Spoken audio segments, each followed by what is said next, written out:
It's the 1950s and the race is on. Everybody is looking to the stars. Which country is going to make it there first?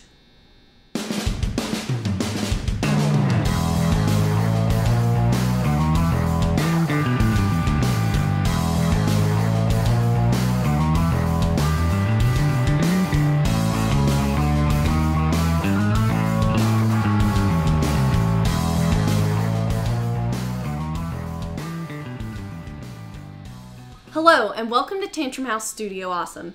I'm Katie Pills and today I'm going to be taking a look at Space Race by Board Cubators.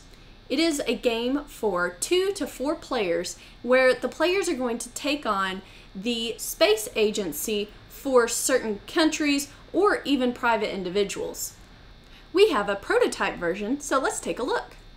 In Space Race, players take on the roles of 5 space agencies competing for dominance.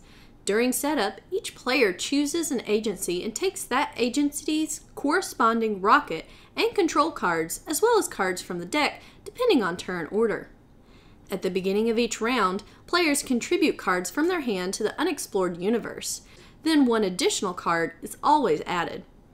A predetermined number of cards are revealed from there and moved into the universe. Players then choose a control card to play face down. Once everyone has chosen a control card, the rest of the cards in the unexplored universe are revealed and added to the known universe, and players flip up their chosen control card and add them to below their previously played controlled cards so that everyone can see what has already been played.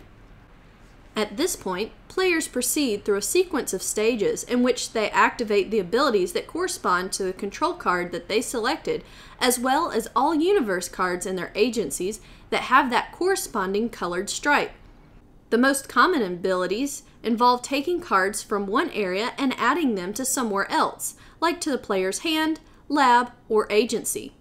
But there are exceptions. For example, most breakthrough abilities usually involve moving astronauts along the breakthrough zones and some cards just to act as modifiers. The most common modifiers are abilities that only activate on rounds when you play a card that says, "Your faction is now dedicated." Then players resolve their progress at the end of each round. Players add up all the numbers in cards of their agencies with that colored stripe and then move the rocket that many spaces along the progress track. They then resolve and discard the round's mission progress token. The game takes place over 7 rounds, and each round has a different effect at the end. If the token shows the breakthrough or laboratory symbols, you gain progress for breakthrough zones that you dominate or cards in your laboratory respectively. The token may also add or remove a project from play. Before starting the next round, the initiative cycles forward and the first player becomes the last, and at the end of 7 rounds, whoever has traveled the furthest on the progress track wins the game. Space Race is all about getting those cards that you need into the right places at the right time so that you can really be accomplishing those goals and getting a lot of forward momentum. You also are going to be having to read your opponents. Where are they going to go? What are they going to try to do? What are they focusing in? If I put this card out now, am I going to be giving it to them? Am I going to be able to get it myself? There's a lot of neat and hard choices in this game as you play trying to compete to be the first one in space. If this sounds interesting to you, check it out on Kickstarter soon.